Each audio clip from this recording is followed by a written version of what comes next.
குடும்ப வாழ்வை உருவாக்கி வடிவமைத்த கடவுளின் அன்பும், குடும்பத்தின் தலைவராக இருந்து ஆசிகள் அருளும் திருமைந்தர் இயேசு கிறிஸ்துவின் அருளும், குடும்பத்தில் தூய வாழ்வையும் நல்லுறவையும் வலுப்படுத்தும் தூய ஆவியானவரின் அமைதியும் உங்கள் அனைவரோடும் தங்கியிருப்பதாக.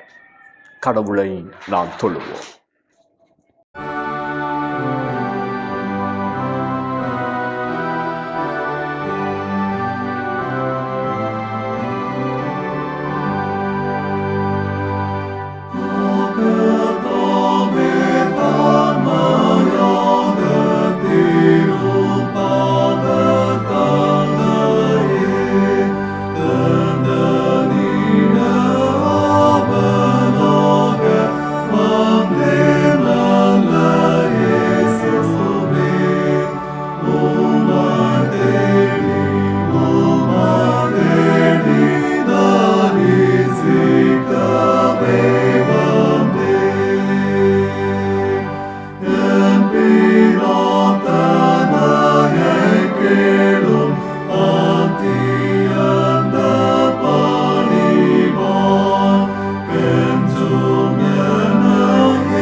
இஸ்ரவேல் குடும்பத்தாரே, கர்த்தரை ஸ்தோத்திரியுங்கள்.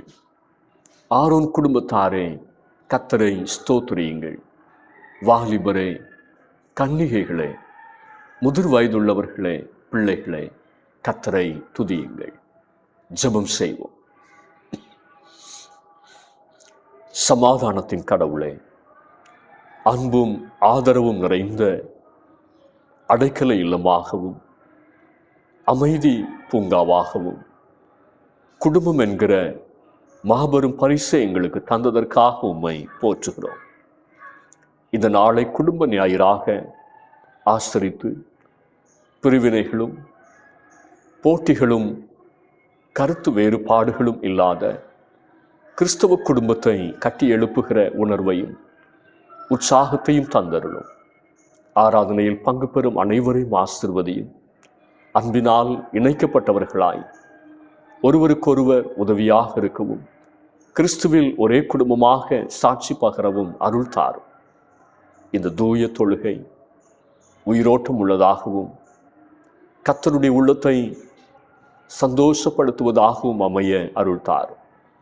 இரட்சகர் இயேசுவின் இனிய பெயரில் வேண்டிக் கொள்கிறோம் எங்கள் நல்ல பிதாவே, ஆமென். ஆண்டவருடைய பரிசுத்த நாமத்தை நாம் மகிமைப்படுத்தும் வண்ணமாக ஞான பாடலிலே 483வது பாடலை பாடுவோம். இயேசுவின் அண்டை வந்திடுவாய். 483வது பாடல்.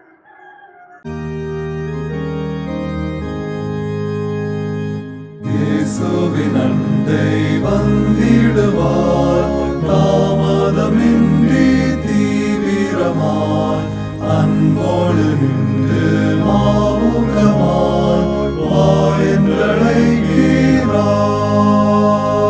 பாவமின்றி சுகித்திருப்போம், சந்தோஷமாக சந்திப்போம், நல்மீட்பர் அண்டை சேர்ந்திருப்போம் பேரின்ப தேசத்தில்.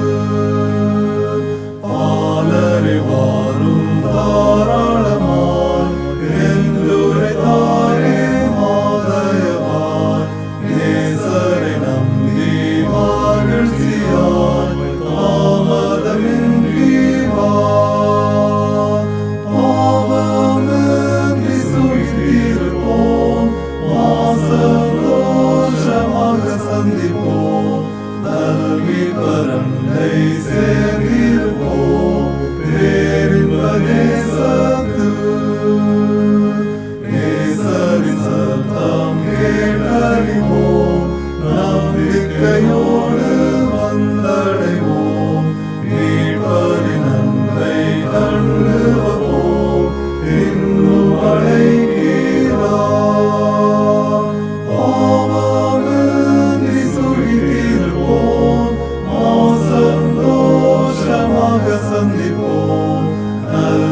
மீட்பரண்டை சேர்ந்திருப்போம் பேரின்ப தேசத்தில். இந்த நாளுக்குரிய திருமுறை பாடத்தை நாம் படிக்க கேட்போம். அப்போஸ்தலனாகிய பவுல் கொலோசியருக்கு எழுதின நிருபம் 3வது அதிகாரம் வசனங்கள் 12 முதல் 15 முடிய. ஆகையால் நீங்கள் தேவனால் தெரிந்து கொள்ளப்பட்ட பரிசுத்தரும் பிரியருமாய் உருக்கமான இரக்கத்தையும் தயவையும் மனத்தாழ்மையையும் சாந்தத்தையும் நீடிய பொறுமையையும் தரித்து கொண்டு ஒருவரை ஒருவர் தாங்கி ஒருவர் பேரில் ஒருவருக்கு குறைபாடு உண்டானால் கிறிஸ்து உங்களுக்கு மன்னித்தது போல ஒருவருக்கொருவர் மன்னியுங்கள். இவை எல்லாவற்றின் மேலும் பூரண சர்க்குணத்தின் கட்டாகிய அன்பை தரித்து கொள்ளுங்கள். தேவ சமாதானம் உங்கள் இருதயங்களில் ஆழக்கடவது. இதற்கென்றே நீங்கள் ஒரே சரீரமாக அழைக்கப்பட்டீர்கள். நன்றியறிதல் உள்ளவர்களுமாய் இருங்கள். இந்த நாளுக்குரிய திருமுறை பாடம் படித்தாயிற்று.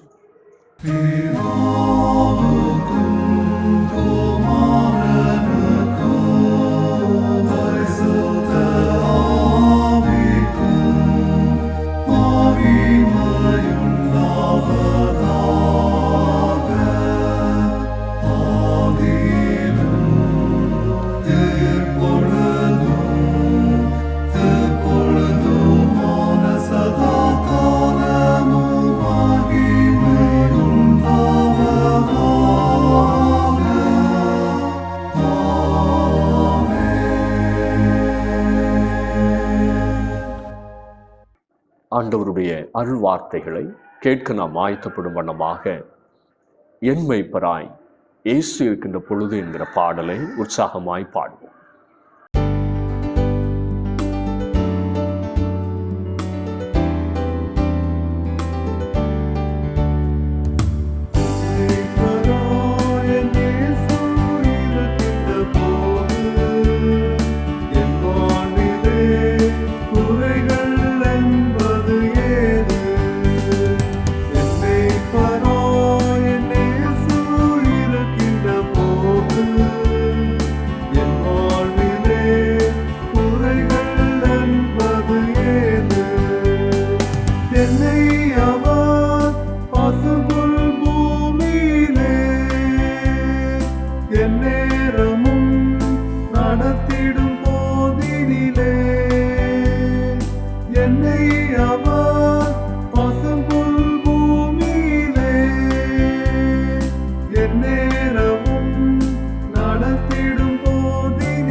ஓட்டத்தை தொடர்ந்திடுவே. என் கிரீடத்தை நான் பெற்றுக்கொள்ள என் ஓட்டத்தை தொடர்ந்திடுவே. என்னை பெறோ என் இயேசு இருக்கின்ற போது என் வாழ்விலே குறைகள் என்பது ஏது? என்னை பெறோ என் இயேசு இருக்கின்ற போது என் வாழ்விலே குறைகள் என்பது ஏது?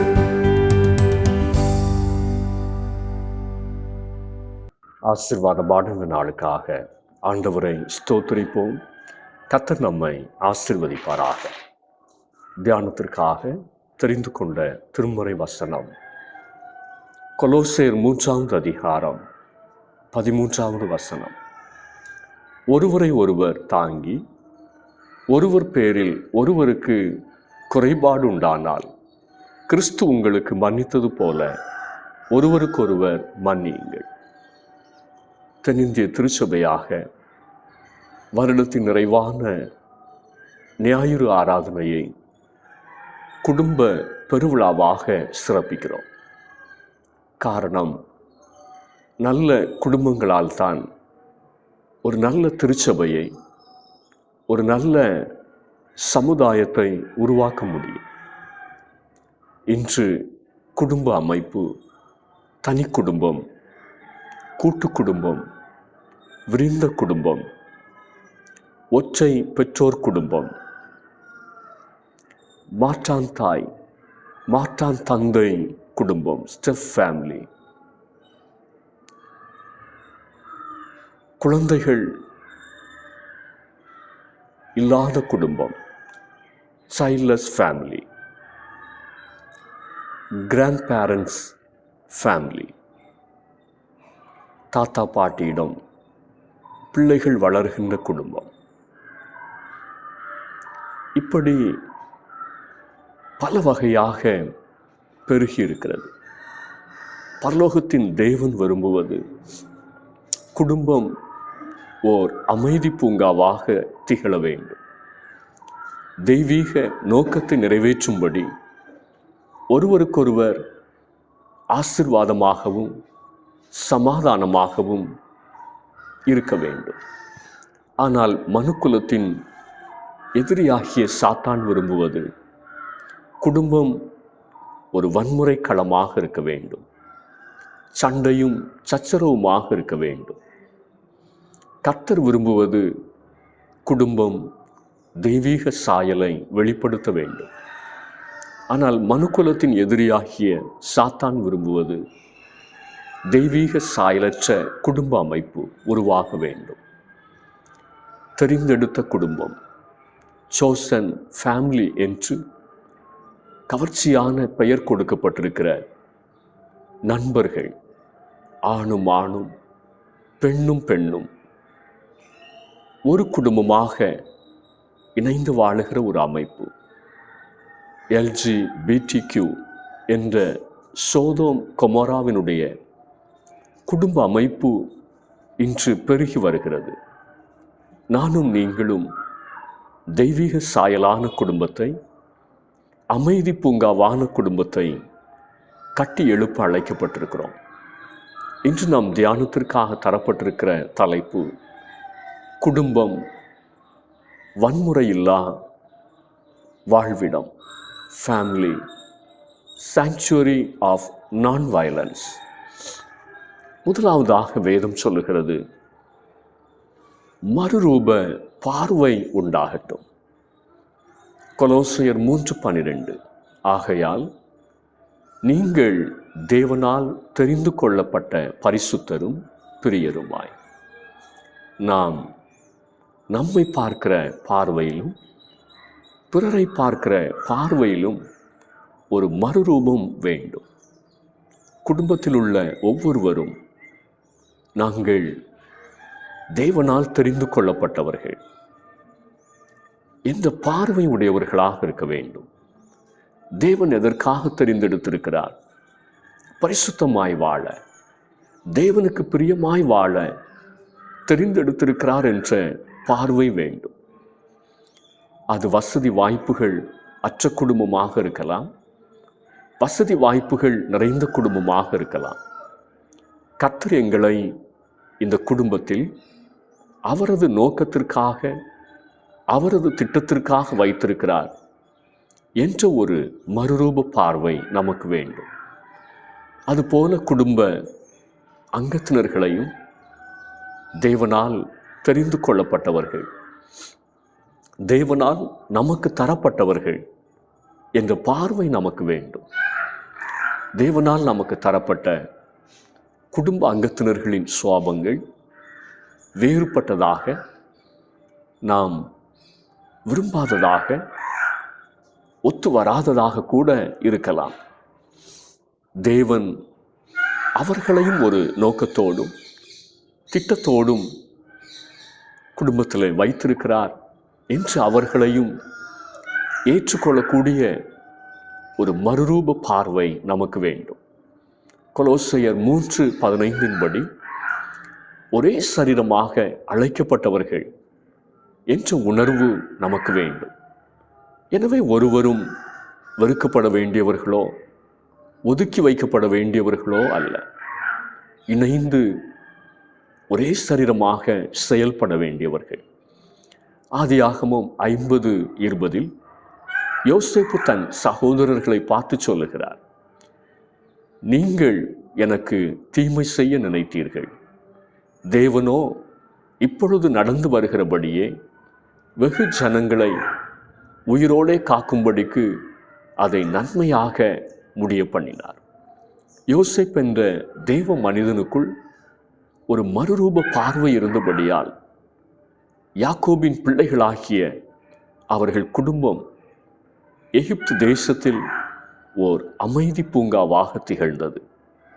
பிரச்சனைகளை முன்வைத்து குடும்பத்திற்குள் பகையையும் விரோதத்தையும் வளர்த்து கொண்டிருந்தால் குடும்பத்திற்குள் தோஷம் தங்குமே ஒழிய சந்தோஷம் தங்காது.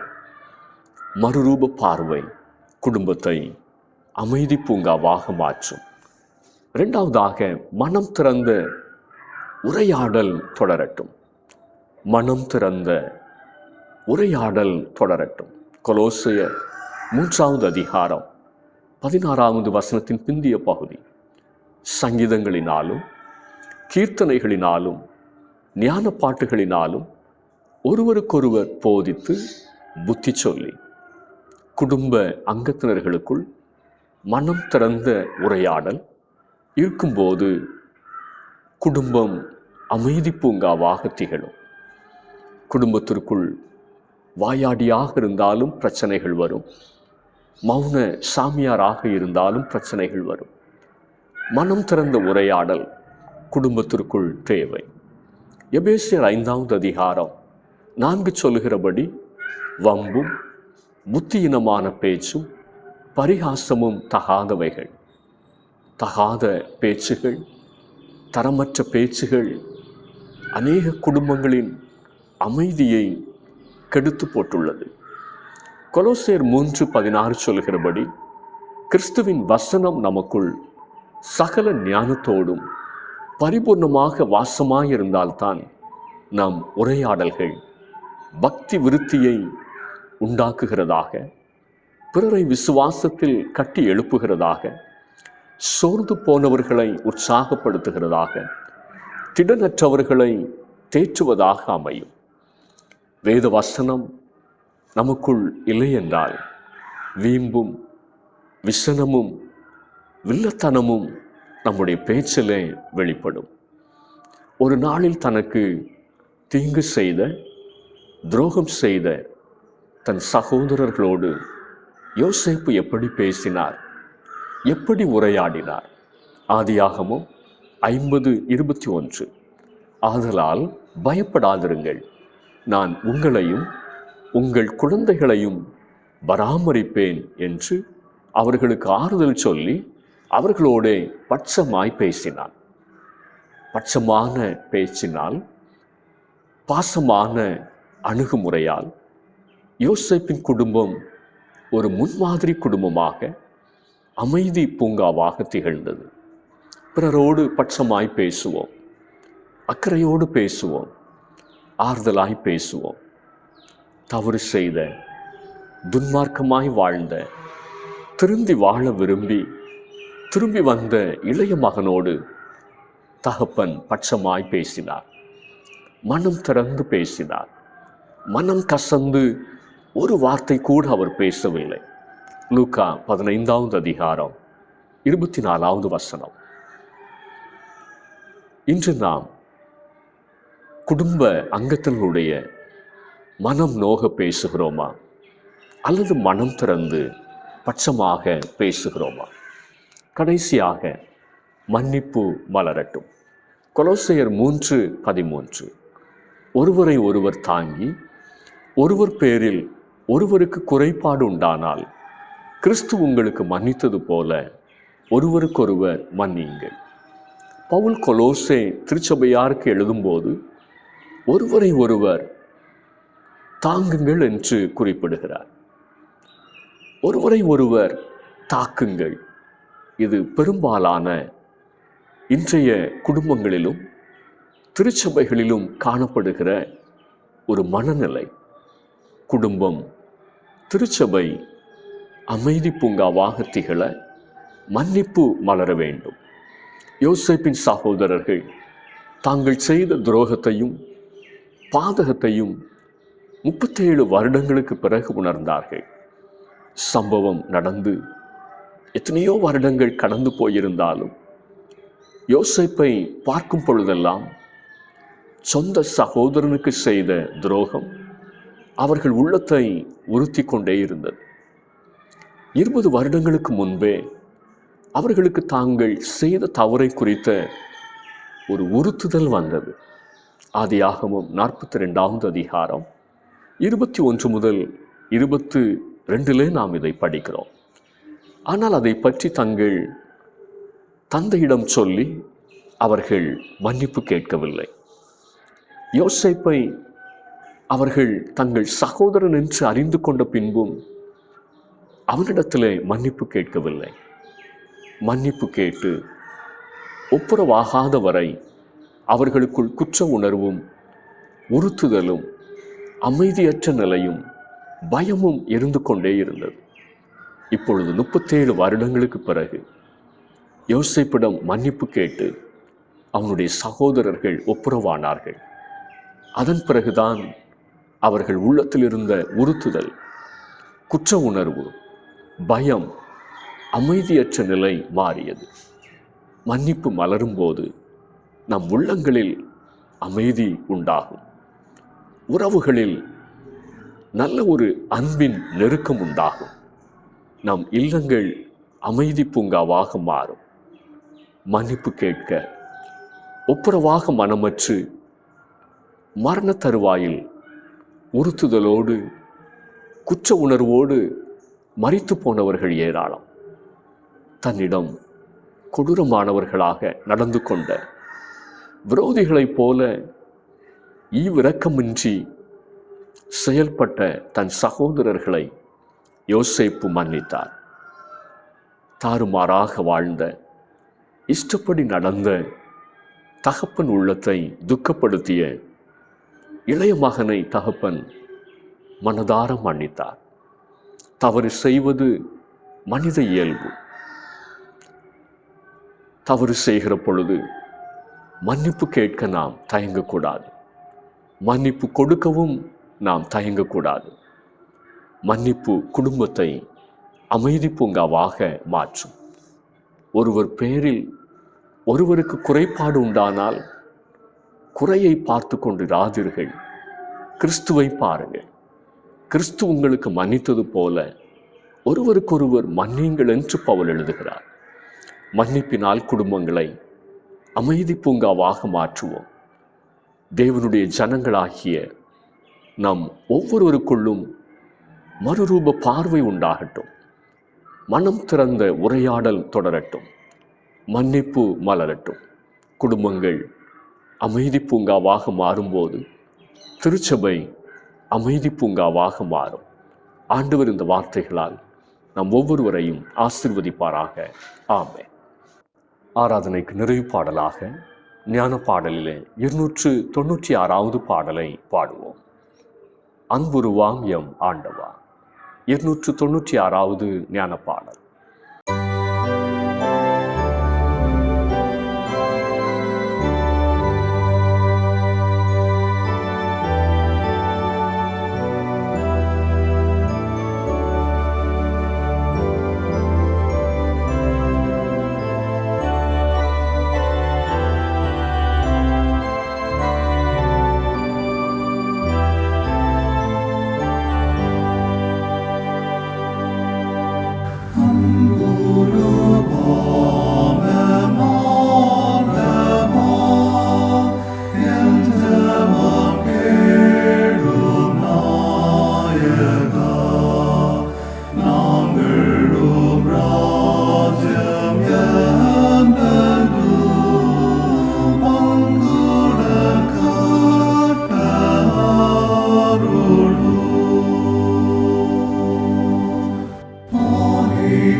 ஜெபம் செய்வோம்.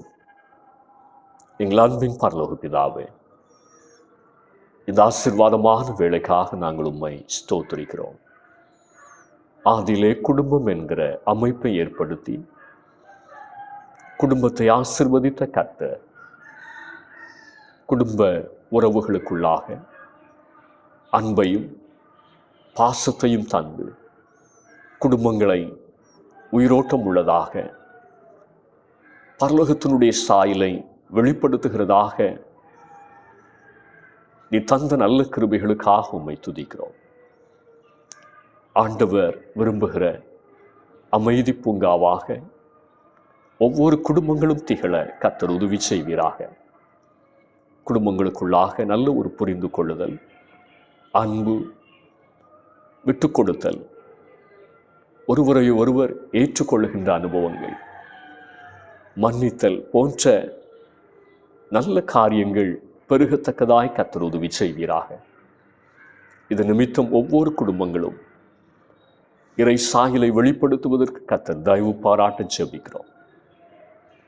அப்படியே கர்த்தர் உலகம் முழுவதிலும் உள்ள குடும்பங்களை கண்ணோக்கி பாரும். பிரிந்து போன குடும்பங்கள், தாறுமாறாக வாழ்ந்து கொண்டிருக்கின்றவர்கள்,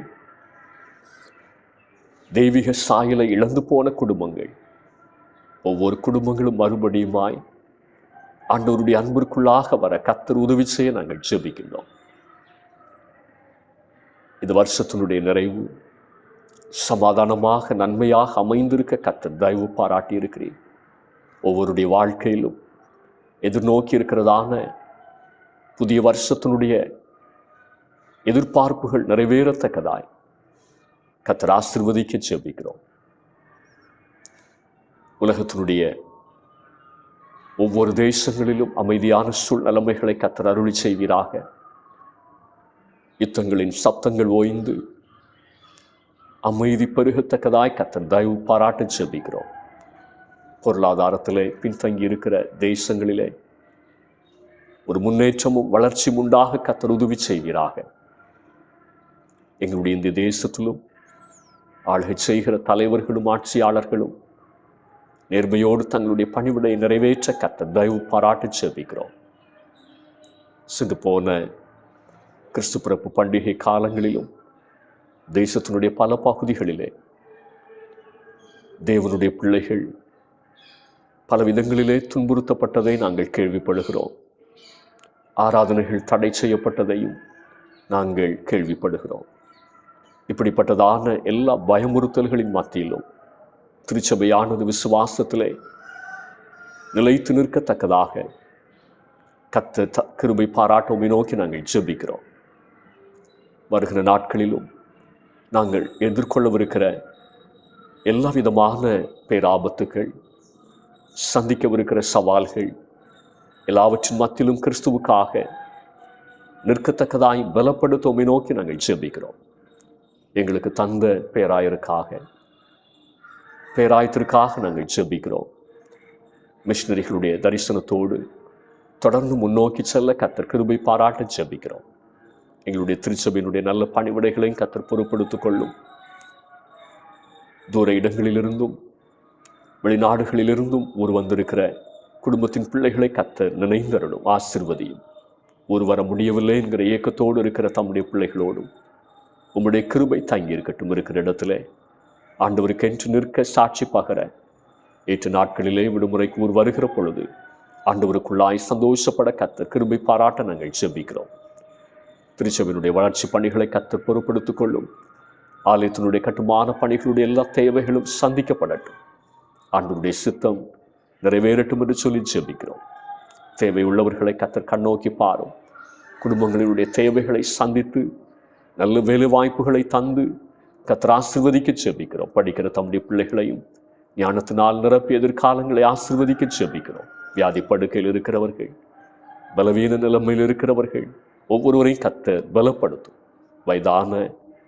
முதிர் வயதான நிலைமையில் இருக்கிற ஒவ்வொரு தாய் தகப்பன்மாரையும் கர்த்தர் நினைந்தருளும். குடும்பத்தின் பிள்ளைகளால் அவர்கள் நேசிக்கப்படவும் அன்பு காட்டப்படவும் கிருபை பாராட்ட நாங்கள் ஜெபிக்கிறோம். குடும்பங்களுக்குள்ளாக அன்பும் சமாதானமும் பெருகட்டும். ஊழியங்கள் ஆசீர்வதிக்கப்படட்டும். ஆண்டவருடைய கரங்களிலே தாழ்த்தி தருகிறோம், ஏற்றுக்கொள்ளும். இயேசுனுடைய பேரில் கேட்கிறோம் நல்ல பிதாவே.